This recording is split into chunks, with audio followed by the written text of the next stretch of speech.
Chairman of the House Administration Subcommittee on Oversight. Chairman, thank you so much for joining us tonight. So your committee made the big news. Your committee released that video footage showing former Speaker Nancy Pelosi on tape admitting responsibility for not having the National Guard protect the Capitol building against the January 6 riots. What's the fallout of this? How will this impact the election?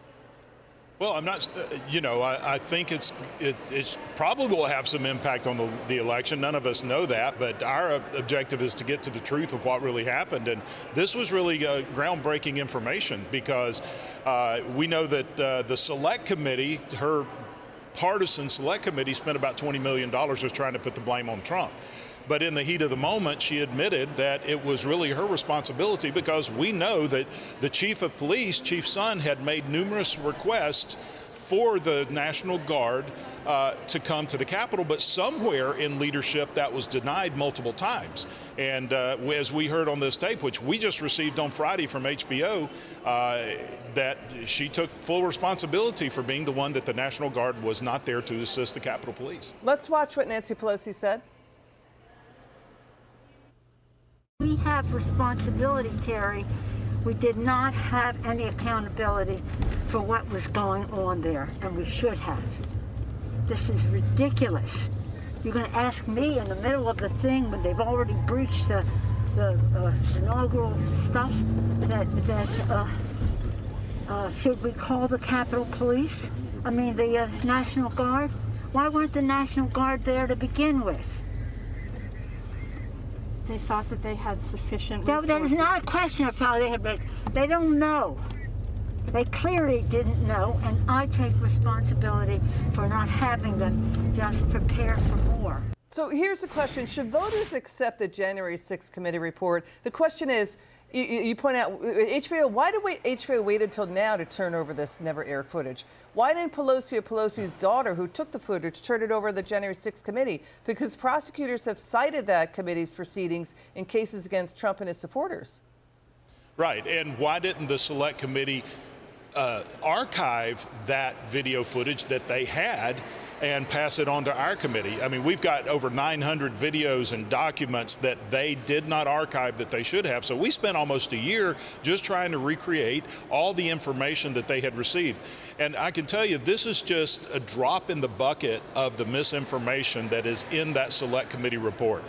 From the charges that the President, Trump, tried to take the steering wheel of the SUV. We have the driver of the SUV who testified that that never happened. But that transcribed interview was never given to the public. We have other Secret Service agents that say the other accusations they made never happened, and that was never released to the public. So what we have is a report from the Select Committee that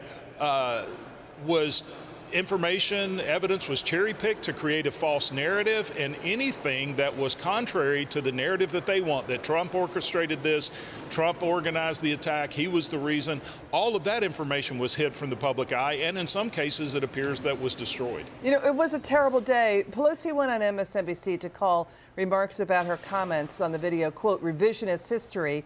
The people are asking, how is it revisionist if she's the one admitting it on tape? But, you know, a spokesperson for Nancy Pelosi says, quote, Speaker Pelosi sprang into action that day, mobilizing the defense of the Capitol, that these are cherry-picked out-of-context clips, that former Speaker Pelosi is not in charge of the security of the complex. You know, there's a lot here to unpack. I mean, this 2022 House GOP report, congressional leaders, including Pelosi, chose not to deploy the National Guard early over concerns of optics amid the Black Lives Matter riots in 2020. And a Senate report alleges Homeland Security had information beforehand about possible chaos, but failed to warn about it.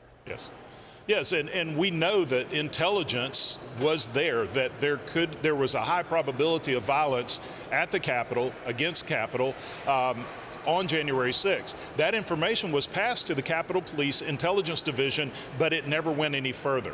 Well, at least it didn't make it to the chief of police, and so he was caught flat-footed because whether it was purposefully held back or just For incompetence, we don't know. That's what we're looking into. But we do know, as I said earlier, that the chief had made multiple requests for National Guard that someone in Democrat leadership, whether it was the Sergeant at Arms or the staff of Pelosi, did not like the optics, so they turned it down. And if we take what the speaker said at face value in this video, which is not edited, so I don't know how you cherry pick something. This is her daughter filming it, and this is the full videos. I mean, this is their videos. If we take her at her word there, this is the first she knew of any request for the National Guard, then she should be looking at her staff instead of spending $20 million trying to blame it on Donald Trump. Chairman Loudermilk, thank you so much for joining us tonight. We appreciate you very much. My Good pleasure. to see you.